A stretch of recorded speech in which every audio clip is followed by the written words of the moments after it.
ओम शांति। 20 फरवरी 2024 बाबा के महावाक्य। मीठे बच्चे, तुम्हें तन मन धन से सच्ची रूहानी सेवा करनी है। रूहानी सेवा से ही भारत गोल्डन एज बन जाएगा। प्रश्न, बेफिक्र रहने के लिए सदा कौन सी बात याद रखो? तुम बेफिक्र कब रह सकेंगे? उत्तर, बेफिक्र रहने के लिए सदा याद रहे कि यह ड्रामा बिल्कुल एक्यूरेट बना हुआ है। जो भी ड्रामानुसार चल रहा है यह बिल्कुल एक्यूरेट है, परंतु अभी तुम बच्चे बेफिक्र रह नहीं सकते।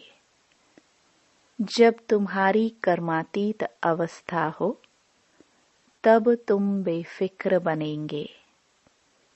इसके लिए योग बहुत अच्छा चाहिए। योगी और ज्ञानी बच्चे छिप नहीं सकते। ओम शांति। पतित पावन शिव भगवानुवाच। बाप ने समझा दिया है कि देहधारी मनुष्य को कभी भी भगवान नहीं कहा जा सकता। मनुष्य यह भी जानते हैं पतित पावन भगवान ही है।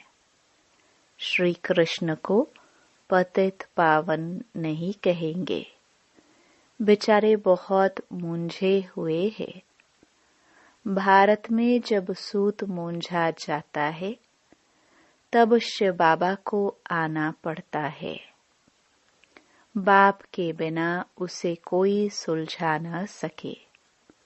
वही पतित पावन शिव बाबा है, जिसको सिर्फ तुम बच्चे ही जानते हो, सो भी नंबरवार पुरुषार्थ अनुसार। भल यहाँ बैठे हैं, रोज सुनते हैं, तो भी ध्यान में यह नहीं आता है कि हम शिव बाबा के पास बैठे हैं। वह इनमें विराजमान है, हमको पढ़ा रहे हैं, पावन बना रहे हैं, युक्ति बतला रहे हैं। तुम स्वदर्शन चक्रधारी बन रचता और रचना की नॉलेज पाकर काम को जीत जगत जीत बनते हो, तो वह बाप पतित पावन भी ठहरा, नई रचना का रचता भी ठहरा। अभी बेहद का राज्य पाने के लिए तुम पुरुषार्थ करो। हर एक समझते हैं हम शिव बाबा से राज्य भाग्य ले रहे हैं। यह भी यथार्थ रीति समझ नहीं सकते। कोई थोड़ा जानते, कोई तो बिल्कुल ही नहीं जानते। शिव बाबा तो कहते हैं पतित पावन मैं हूँ। मेरे से अगर कोई आकर पूछे तो मैं अपना परिचय दे सकता हूँ। तुमको भी तो बाप ने अपना परिचय दिया है ना। शिव बाबा कहते हैं मैं साधारण तन में प्रवेश करता हूँ। यह साधारण तन है, झाड़ के अंत में खड़ा है, पतित दुनिया में खड़ा है और फिर नीचे तपस्या कर रहे हैं। इनको भी तपस्या शिव बाबा सिखला रहे हैं। राजयोग शिव बाबा सिखाते हैं। नीचे आदि देव, ऊपर में आदि नाथ। तुम बच्चे समझा सकते हो हम ब्राह्मण शिव बाबा की संतान हैं। तुम भी शिव बाबा के बच्चे हो, परंतु जानते नहीं हो। भगवान एक है, बाकी सब ब्रदर्स हैं। बाप कहते हैं, मैं अपने बच्चों को ही पढ़ाता हूँ। जो मुझे पहचानते हैं उन्हों को ही पढ़ाकर देवता बनाता हूँ। भारत ही स्वर्ग था, अब नरक है। जो काम को जीतेगा वही जगत जीत बनेगा। मैं गोल्डन वर्ल्ड की स्थापना कर रहा हूँ। अनेक बार यह भारत गोल्डन एज में था, फिर आयरन एज में आया। यह कोई भी जानते नहीं। रचयिता और रचना के आदि मध्य अंत को कोई जानते नहीं। मैं नॉलेजफुल हूँ। यह है एम ऑब्जेक्ट। मैं इनके साधारण तन में प्रवेश होकर नॉलेज देता हूँ। अब तुम भी पवित्र बनो। इन विकारों को जीतने से तुम जगत जीत बनेंगे। यह सब बच्चे पुरुषार्थ कर रहे हैं। तन मन धन से रूहानी सेवा करते हैं, जिस्मानी नहीं। इनको स्पिरिचुअल नॉलेज कहा जाता है। यह भक्ति नहीं है। भक्ति का युग है द्वापर कलयुग, जिसको ब्रह्मा की रात कहा जाता है, और सतयुग त्रेता को ब्रह्मा का दिन कहा जाता है। कोई गीता पाठी आए तो उनको भी समझाएंगे गीता में भूल है। गीता किसने सुनाई? राजयोग किसने सिखाया? किसने कहा है काम पर जीत पाने से तुम जगत जीत बन जाएंगे? यह लक्ष्मी नारायण भी जगत जीत बने हैं ना। इनके 84 जन्मों का राज बैठ समझाए। कोई भी हो, नॉलेज लेने के लिए तो यहाँ आना पड़ेगा ना। मैं तो बच्चों को पढ़ाता हूँ, परंतु तुम्हारे में भी कोई इतना नहीं समझते हैं। इसलिए गायन है कोटों में कोई। मैं जो हूँ, जैसा हूँ, कोई तो यह 5% भी नहीं जानते। तुम्हें बाप को जानकर पूरी रीति याद करना है। मामेकम याद क्यों नहीं करते हो? कहते हैं बाबा याद भूल जाती है। अरे तुम बाप को याद नहीं कर सकते हो। यूँ तो बाप समझते हैं यह मेहनत का काम है, फिर भी पुरुषार्थ कराने के लिए पंप करते रहते हैं। अरे जो बाप तुमको क्षीर सागर में ले जाते हैं, विश्व का मालिक बनाते हैं, उनको भूल जाते हो। माया भुलाएगी भी जरूर, टाइम लगेगा। ऐसे भी नहीं कि माया को भुलाना ही है, इसलिए ठंडे होकर बैठ जाओ। नहीं, पुरुषार्थ जरूर करना है। काम पर जीत पानी है। मामेकम याद करो तो विकर्म विनाश होंगे। जैसे तुम बच्चों को बोलता हूँ, वैसे कोई भी बड़े से बड़ा जज आएगा, उनको भी बाप बोलेंगे ना बच्चे, क्योंकि मैं तो ऊंचे से ऊंचा भगवान हूँ। ऊंचे से ऊंची पढ़ाई मैं ही पढ़ाता हूँ, प्रिंस प्रिंसेस पद पाने के लिए। बाप कहते हैं मैं इनको पढ़ा रहा हूँ। यही फिर श्री कृष्ण बनते हैं। ब्रह्मा सरस्वती वही फिर लक्ष्मी नारायण बनेंगे। यह प्रवृत्ति मार्ग चला आता है। निवृत्ति मार्ग वाले राजयोग सिखला न सके। राजा रानी दोनों चाहिए। विलायत में जाकर कहते हैं हम राजयोग सिखलाते हैं, परंतु वह तो सुख को काग विष्टा समान कहते हैं, फिर राजयोग कैसे सिखाएंगे। तो बच्चों को उछल आनी चाहिए, परंतु बच्चे अजुन छोटे हैं, बालिग नहीं बने हैं। बालिग बने की हिम्मत चाहिए। बाप बतलाते हैं यह है रावण संप्रदाय। तुम पुकारते हो पतित पावन आओ, तो यह पतित दुनिया है या पावन दुनिया है। तुम समझते हो ना कि हम नरकवासी हैं। क्या यह दैवी संप्रदाय है, राम राज्य है। तुम रावण राज्य के नहीं हो। अब रावण राज्य में सबकी आसुरी बुद्धि है।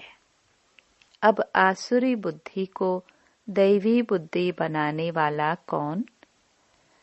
ऐसे 4-5 प्रश्न पूछो तो मनुष्य सोच में पड़ जाए। तुम बच्चों का काम है बाप का परिचय देना।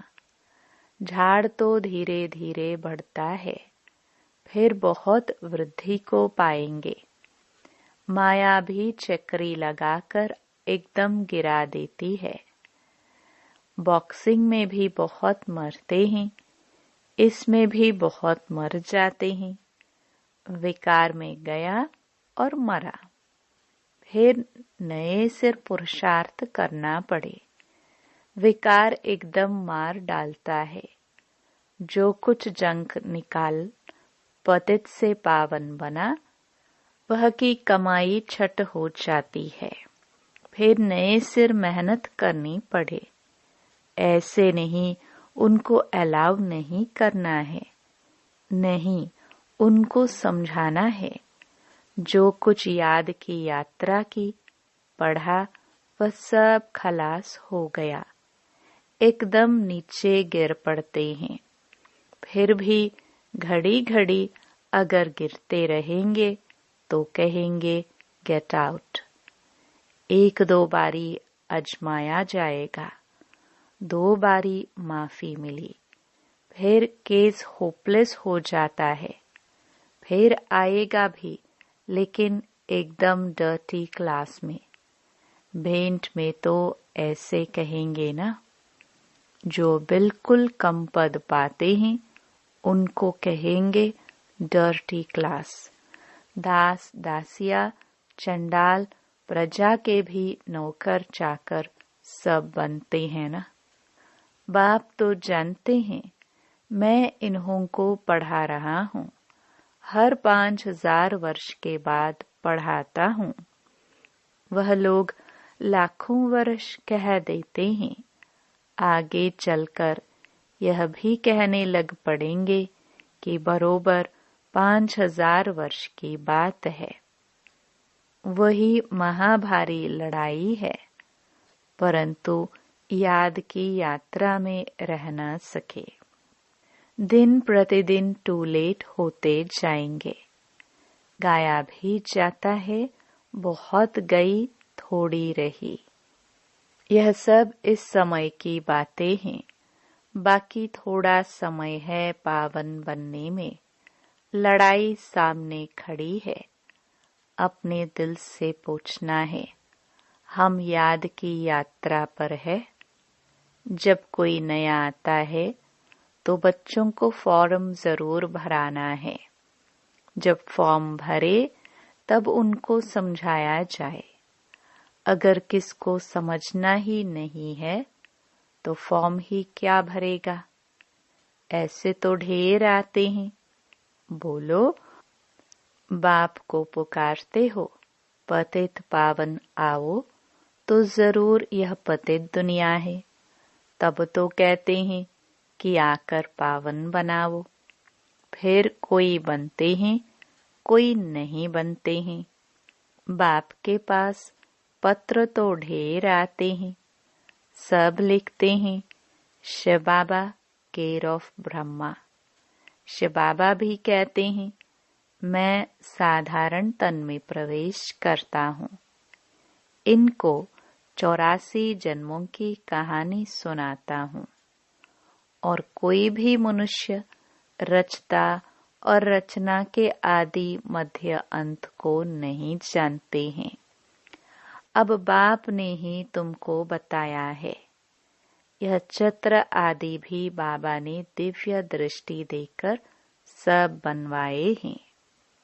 बाबा तुम आत्माओं को ही पढ़ाते हैं।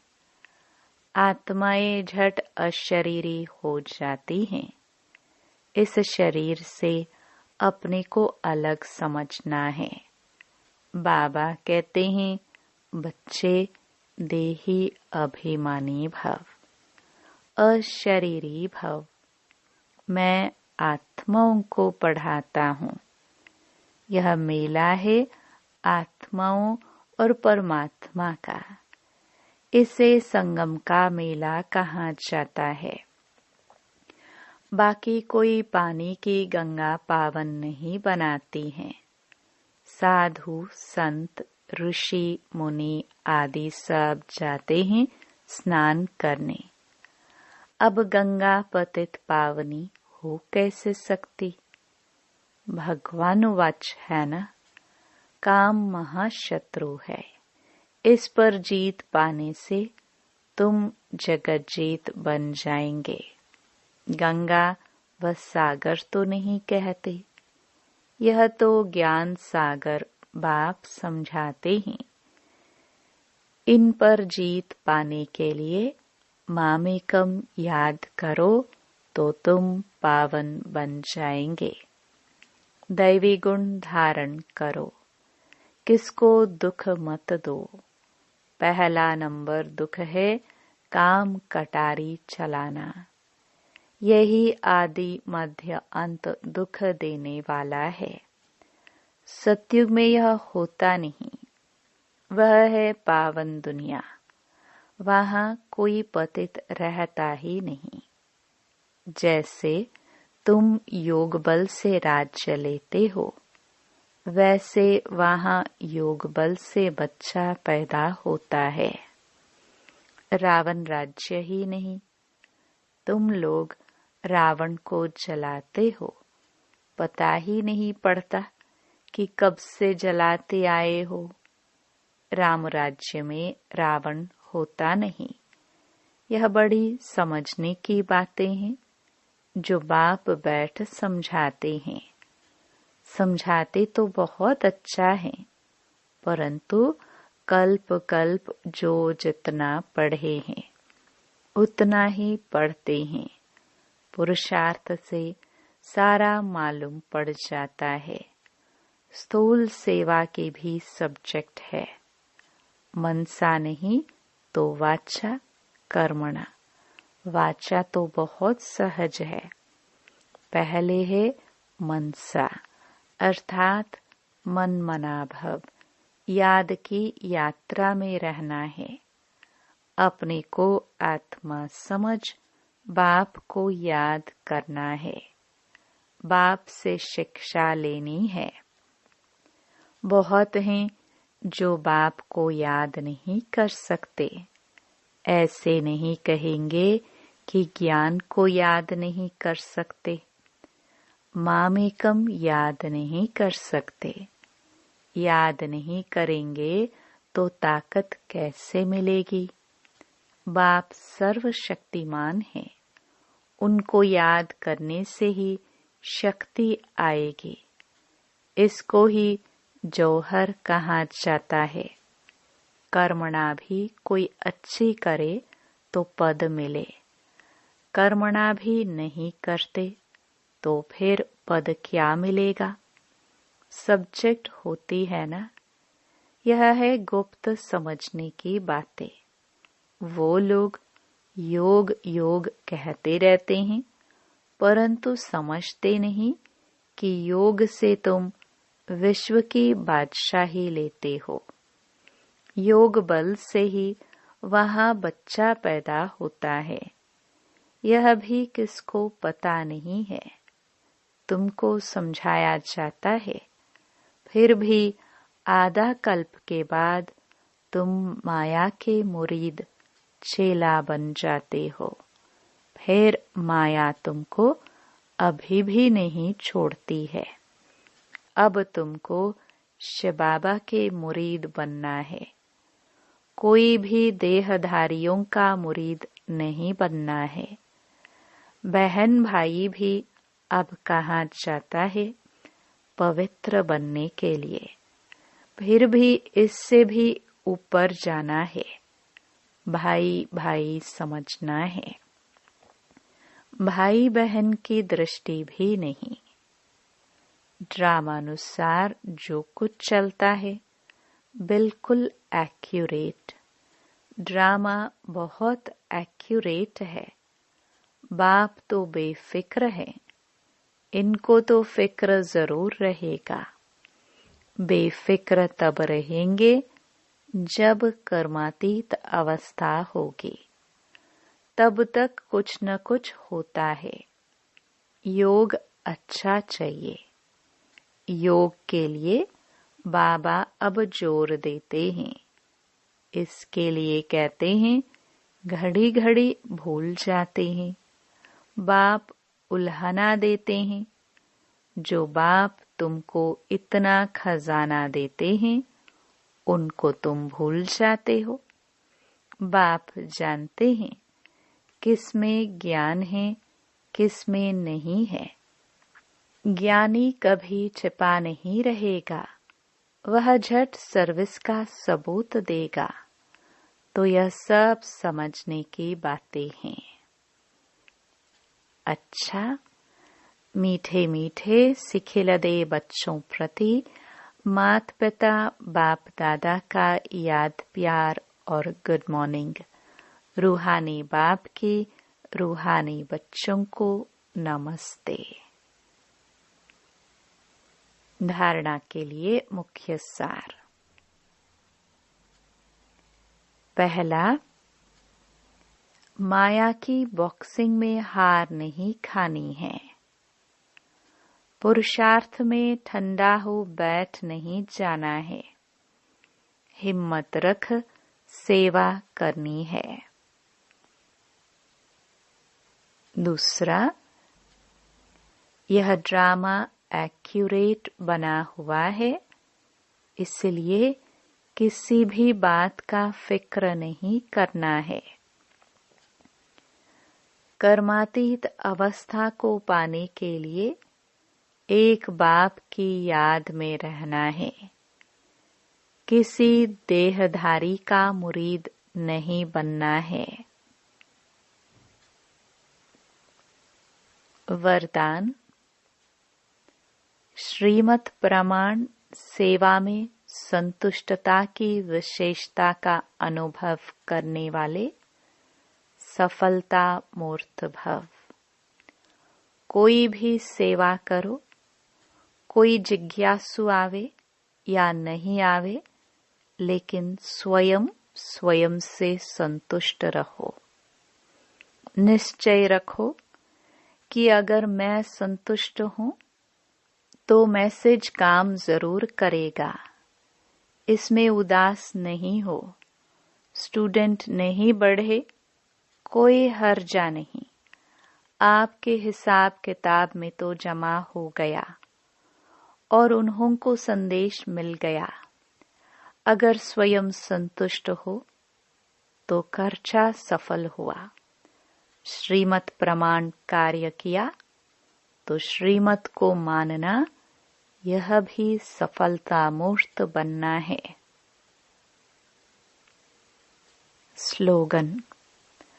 असमर्थ आत्माओं को समर्थी दो तो उनकी दुआएं मिलेंगी। ओम